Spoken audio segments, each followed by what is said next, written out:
Imagine lying in a cold white hospital room with the smells of disinfectant invading your nose.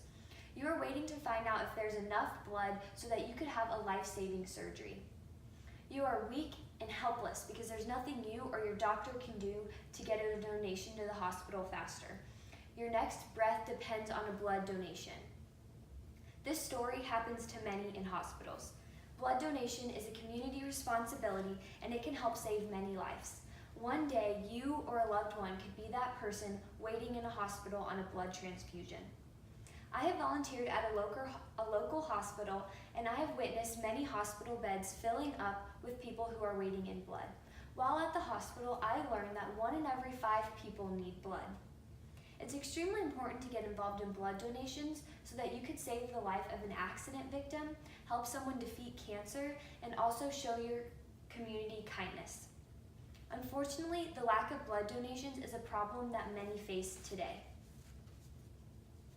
People are dying daily due to the lack of blood donations. The American Red Cross Blood Services need about 14,000 donations a day to help and supply the nation's awaiting hospitals.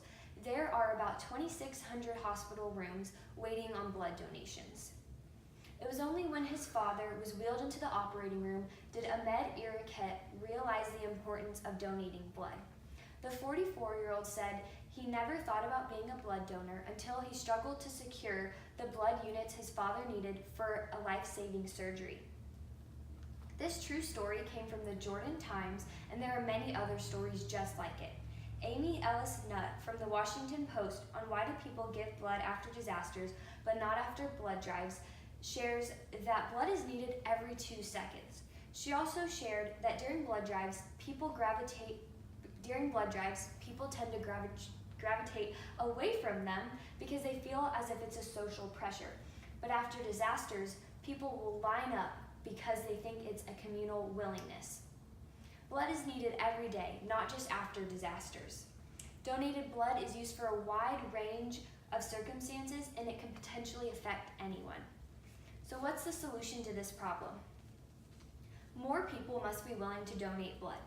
Chris Hruda, president of the Red Cross Blood Services, explains how blood cannot be manufactured and stockpiled. Blood can only last for 4 to 6 weeks, and that's an extremely short shelf life. So that means each blood donation each day is a huge difference, and it can make a huge difference in someone's life.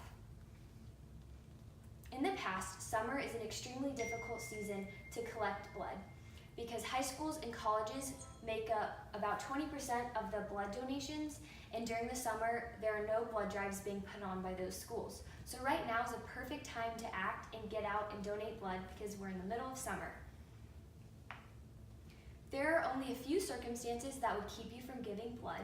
There's about 37% of people that are willing to give blood, but only 10% can due to those circumstances. You must be 17 or older. You cannot have active cold or flu symptoms. You cannot have a recent infection. You cannot have had a tattoo or piercing in the last 4 months, so you must wait for that to heal. And you also must be above 110 pounds. So what will the future look like if this problem is not solved? A lot of people could lose their lives if blood is not donated. But imagine the opposite. Imagine knowing that you saved someone's life because you made the simple decision to donate blood. You will be rewarded with an orange juice box, and a cookie, but someone will be rewarded with life. So how can we take action? To solve the problem of not enough blood must be donated and blood types must be matched. It's crucial that there's a vast amount of blood due to the variety of blood types. So go home this evening and visit www.redcrossblood.org to find out all the information on where and how you can donate blood. On this website, you will see how you can be a donor, how you can sign up to be a donor, and where local blood drives are at. In closing, I'm going to touch on the main topics once more. In The Importance of Donating Blood, Gifting a Life by the Pioneer, the author states that blood is vital to life, therefore blood is life. It is extremely important to get involved in blood donations so that you can help the life of a trauma victim, help someone defeat cancer, and show kindness and compassion towards your community. Save your loved ones, community members, and your future self by becoming a blood donor. Be a hero and give blood. What questions do y'all have on my presentation about blood donations? I have a question. Sure. Can someone with diabetes donate blood? That's a great question. So someone with diabetes can definitely donate blood if they're on correct insulin medication and doing really well. You can find more information about that on the website that I mentioned earlier. Any other questions? I do. What if I go during my lunch break? Would it be okay to go back to work? Of course. Donating blood is a pretty simple and short process if you know where you're going and all of the information of where the blood donation is at.